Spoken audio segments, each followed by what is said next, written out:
गुरुमुखो, एक बार एक अंधा व्यक्ति आश्रम में आया। उसकी वहाँ पर कुछ सेवादारों से मुलाकात हुई और एक सेवादार ने उस व्यक्ति को पंडाल में ले जाकर बैठा दिया।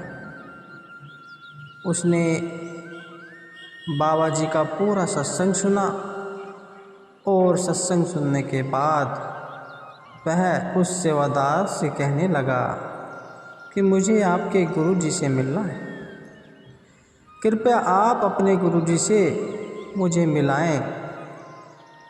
उस सेवादार ने कहा कि आज संगत बहुत ज़्यादा है, आज आपका उनसे मिलना नहीं हो पाएगा। आप ऐसा करें, आज रात यहीं रुक जाएं, कल का सत्संग सुनकर ही जाएं। आज रात आप मेरे पास ही रह लें। उस अंधे व्यक्ति ने वैसा ही किया। अगले दिन फिर वह सत्संग सुनने पंडाल में गया। उस सेवादार ने उस अंधे व्यक्ति को पंडाल के साइड में बिठा दिया। उसने वह सत्संग भी महाराज जी का सुना और उस सत्संग में भी महाराज जी ने नामदान की बात कही, नामदान की अहमियत बताई। तो उसके अंदर तड़प लग गई कि मुझे भी नामदान लेना है। वह सत्संग सुनते सुनते रो रहा था। उसकी आंखों में से आंसू टपक रहे थे। तो उसने उससे रहा न गया, तो वह नामदान लेने के लिए लाइन में लग गया। तो सेवादारों ने उसे निकाल दिया और कहा कि आपकी आंखों की ज्योति नहीं है, इसलिए आपको नामदान नहीं दिया जा सकता। उस अंधे व्यक्ति ने कहा कि अगर ऐसा है तो मुझे अपने गुरुजी से मिलाएं, मुझे उनसे बात करनी है। बाबा जी के सामने पेश किया गया तो महाराज जी ने भी यही बात कही। तो उस अंधे व्यक्ति ने कहा कि फिर ऐसा करो, जहाँ पर मुझे नामदान मिल सकता है वहाँ पर मुझे भेज दो। महाराज जी ने उसकी यह बात सुनकर उन सेवादारों को कहा कि भाई इसे पीछे ले जाकर बैठा दो। वैसा ही किया गया, उसे पीछे जाकर बैठा दिया। जब बाबा जी ने सभी संगत को नामदान दे दिया तो आखिर में उसे कहा गया, भाई उठ खड़ा हो। वह खड़ा हो गया और उससे कहा कि मेरी तरफ देख, यह चेहरा तेरे काम आएगा। जब उसने आंख उठाकर देखी तो उसकी आंखों की ज्योति आ गई। उसने महाराज जी को देखा। महाराज जी ने कुछ वक्त के लिए उसे आंखों की ज्योति दे दी। और गुरुमुखो,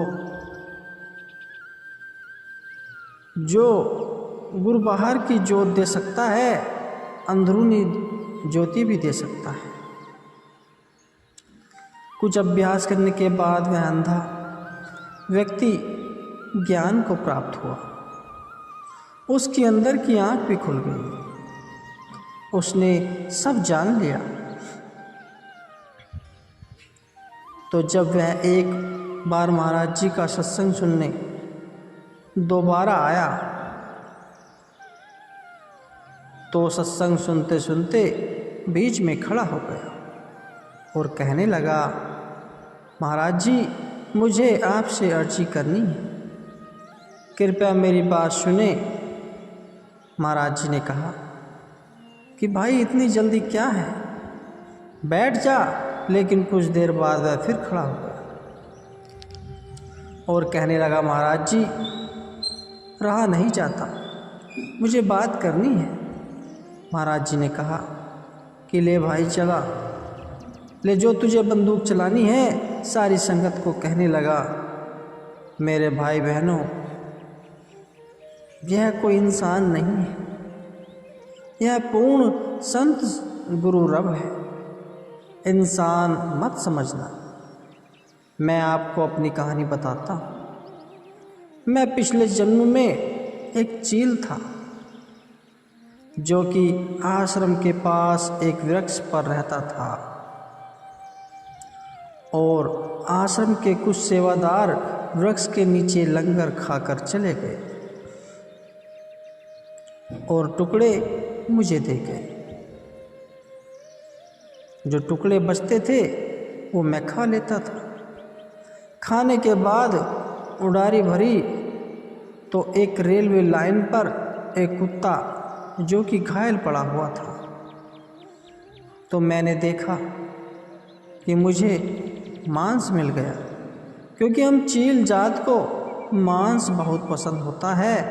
तो मैंने सबसे पहले उसकी आंखें खाई। इसी के कारण मुझे इस जन्म में आंखों की ज्योति नहीं मिली, लेकिन मेरे सद्गुरु ने मुझे सब दे दिया जो मुझे चाहिए था। मेरे वीर भाइयों, यह कोई आम इंसान नहीं, यह रब है। इनको तुम इंसान मत समझना,